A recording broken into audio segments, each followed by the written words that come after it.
Magandang hapon po sa inyong lahat. In behalf of our Vice Mayor, Honorable John Marvin Yulser Nieto, it is with great excitement that we inform everybody about the upcoming first Manila International Dance Festival. Ito po ay first of its kind. It will be held from September 8 to 10, 2023.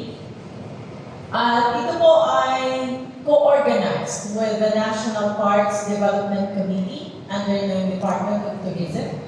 Of course, in partnership with the City of Manila under the office of our Honorable Mayor Hani Lacuna Pangan, and collaborative work with the office of the Vice Mayor John Marvin Yulser Nieto. Remember this Manila International Dance Festival, which we call Meet Fest. Tama ba po, Direk? Meet Fest 2023. Ito po ay nagko-coincide with the upcoming Philippine Tourism Month na annually ginagawa natin tuwing September. Kaya po, ang pagpo-promote ng project na ito, the Meet Fest, ay para po lalong bigyan ng pagpapahalaga ang ating kultura, ang culture, arts, and our heritage. Salamat po at mabuhay, Atty. Beth. Muli nagpapasalamat po kami sa inyong lahat sa pagdalaw sa media press launch na ito para po sa Manila International Dance Festival. Kasama na rin po ang ibang proyektong nakapila ng ating Bulletin Vice Mayor Yulser Nieto na in support po ng ating Mayor Dr. Hani Lacuna Pangan. We have 15 days from now po para sa Manila International Dance Festival, and for everybody's information po, it will be held around the city of Manila. Kaya we are very excited po dahil sabi nga po ni Atty. Beth, ito po yung kauna-unahang ganitong klase ng festival na itatanghal po natin dito sa siyudad ng Manila. Kasama po natin ang mga major malls po natin dito sa lungsod at iba pong mga universidad. At of course, ang pinaka-highlights po ng event natin is magaganap po sa Rizal Park at sa Fort Santiago, Intramuros, Manila po. And I also want to emphasize po na itong proyektong ito ay naglalayon talaga na mas bigyan pa ng halaga ang kultura ng Maynila na kung saan, alam naman po natin, Manila is one of the oldest city in the Philippines, and of course being the capital city also of our country. Maganda po na magkaroon ng inisyatibo ang ganitong mga proyekto dito po mismo sa ating lungsod. Kaya po muli nananawagan po kami sa inyong suporta na sana magkita-kita po tayo lahat. Simultaneously po mangyayari ang events. Magsisimula po ito ng September 8, tapos magtatapos po ito ng September 10. Yung September 8 po natin, meron po tayong mall show, meron din po tayong performances sa mga kasamahan po nating universidad. At of course po, sa September 8 din po, magkakaroon ng Parade of Nations doon po sa Dancing Fountain ng Rizal Park. Kaya po talagang malaki at masusi po ang aming paghahanda para po dito sa event na ito. Kaya muli po, we say Happy Meet Fest to everyone. And again, I would like to ask the support of everyone to check our Facebook page, the Manila International Dance Festival, and also our website po at www.manilainternationaldancefestival.com. All for free po ang ating Manila International Dance Festival.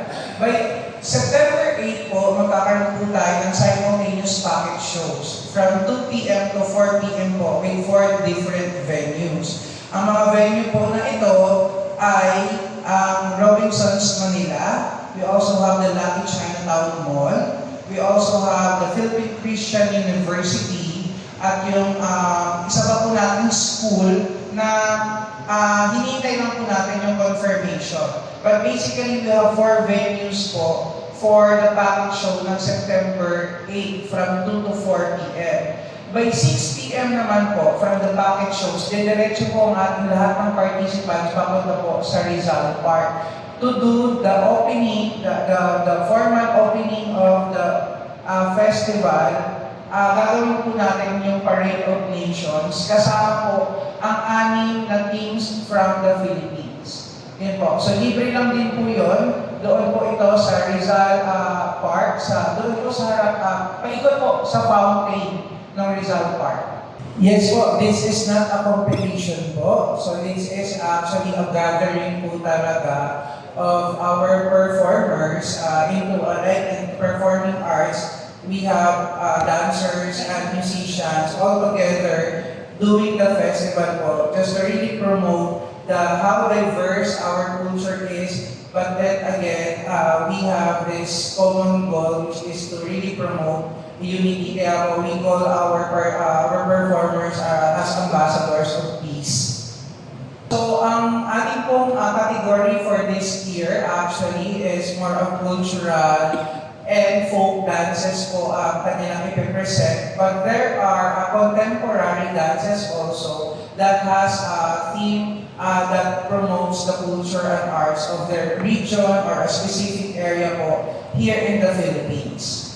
Imagine po kasi almost 100 groups po yung nag-apply. We got them down to dapat 15 lang talaga yung max namin, pero hindi talaga namin nag-is, nag-20 kami. Tapos talagang nasagad po kami sa 22 groups. So for that question po, actually, there are groups that came from what we call this, a professional group. Meron din po tayong performers na school-based. Kaya po halo-halo siya, but we make sure po na quality po ang ipapalabas natin. More than since we are also promoting inclusivity, we don't really limit po yung ating participants into kung ano po yung parang category nila or level nila sa entertainment industry. But then again, the most important po sa atin is yung tema pong ibabahagi nila sa kanilang performance. But then again, we make sure po na yung standard din ng ating production ay hindi rin naman po mapapabayaan since this is a festival po. So we have, I think it's okay na rin na to announce that some of our performers are the ones who represent Philippines na rin in different dance and international festivals around the world. We have a group po na regularly kasama ng ating Department of Tourism sa pagpapakilala ng Pilipinas sa larangan ng turismo. We have the Philippines Performing Arts Guild. Kasama po natin sila. Kasama rin po natin, naimbitahan rin po natin ang aking kaibigan na si Sir Winner Kalingal na isama ang kanyang grupo, ang UT Silanganan Dance Company. And marami pa po ibang grupo mula sa Luzon, lalo na po yung ating contingent from Zamboanga. Isa rin po talaga sila sa kasama natin sa pagpopromote ng ating kultura sa ibang bansa. Yeah. Ayan. For that question po, actually, inimbitahan rin naman po natin sila. Kaso po kasi, knowing itong month po ng September really is a very busy month for all the, like mga ganyang grupo. Medyo nag-reserve po sila for next year. Okay. So like po kasi mga kaibigan natin mula sa Ramon Ubusan Folkloric Group kasi kakatapos lang ng kanilang 50th anniversary. So hindi talaga nila kaya mag-commit. They really wanted to be with us po. But of course, their support po is nandito. Like, two of the senior members po of ROFG is our consultant also for this festival.